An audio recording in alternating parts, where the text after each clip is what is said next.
3,000 years ago, an Egyptian king finally welcomed the birth of his first and only son. But the celebration of this long-awaited royal heir was immediately cut short. This sandstone carving depicts Hathor, identified by the sun disk and cow horns resting on her head. According to the myth, her 7 sacred cows visited the newborn's cradle to pronounce his earthly destiny. The gods issued a terrifying decree.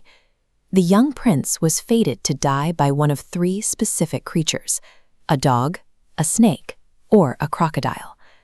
Terrified of losing his heir, the king locked the boy in an isolated stone tower. Long before any beast could reach him, the mere threat of this prophecy had stripped away his freedom. As you can see in this relief of a collared hound, dogs were kept as companions in ancient Egypt. The prince rebelled against his confinement, begging for a puppy and eventually securing a greyhound.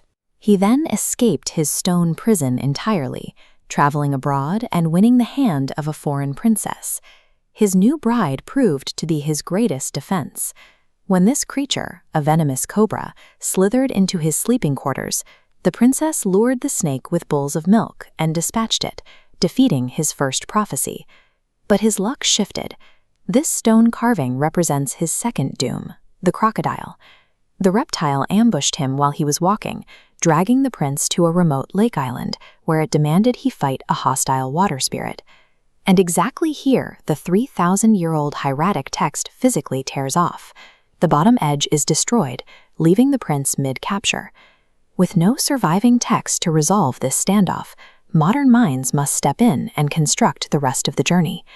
Trapped on the isolated island, the prince turns toward the churning waters as a massive, heavily armored monster breaches the surface. Rather than acting as the crocodile's pawn or surrendering to his doom, the prince draws his weapon to face the ancient water entity head-on. He realizes his blade alone won't pierce the monster's scales.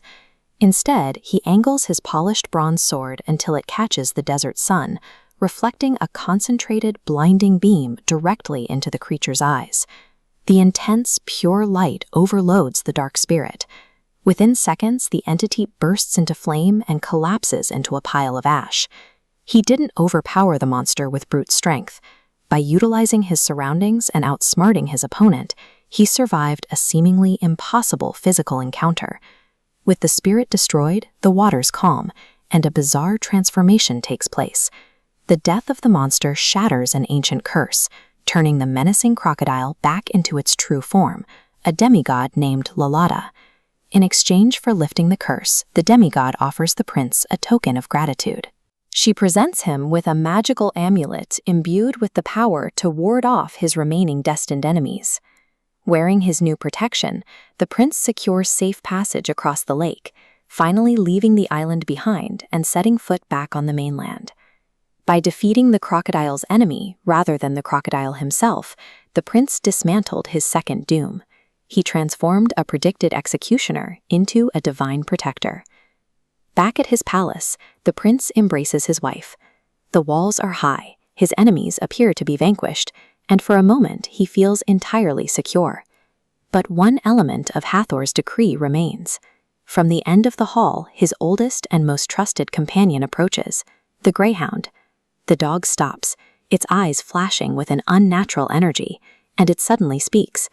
It tells the prince that the only way to permanently escape his fate is to sacrifice his bride. The prince stares at the hound. He realizes that murdering the woman who saved his life just to secure his own survival would strip his existence of any real value. This final confrontation requires no bronze swords or clever traps. The true climax of his journey is a brutal psychological test of his moral character. Making his choice, the prince draws his dagger. He steps toward his beloved childhood pet and, with immense grief, plunges the blade into the hound. As the animal collapses, the dark energy leaves its body. With its dying breath, the hound revealed it was possessed simply to test his loyalty to his wife, a test he has now passed. The third and final doom is vanquished. The decree pronounced at his cradle 3 decades prior dissolves, leaving him a free man. Personal courage and sacrifice allow an individual to break from ancient scripts. We determine our own journey through the choices we make, regardless of the fate of